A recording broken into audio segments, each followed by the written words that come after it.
Hi everyone, welcome back to WebToTech YouTube channel. Today for this video I will be showing you how you can download and install the Twitter application.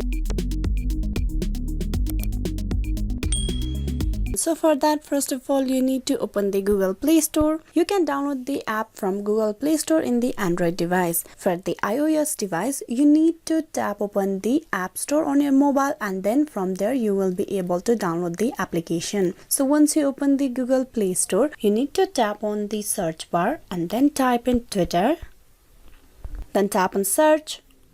You can see the application on the top. You tap on install beside it and wait for the application to be downloaded. Twitter is a social networking service on which users post and interact with messages known as tweets. Twitter is your go-to social media app where you will be able to find different media sources for what's happening in the world straight from the account on the influential people. The application has been fully downloaded. Now you just need to tap on open, and with that you have successfully downloaded and installed the Twitter application for your mobile device. Hope this video was useful. Please like and subscribe the Web2Tech YouTube channel. Thank you.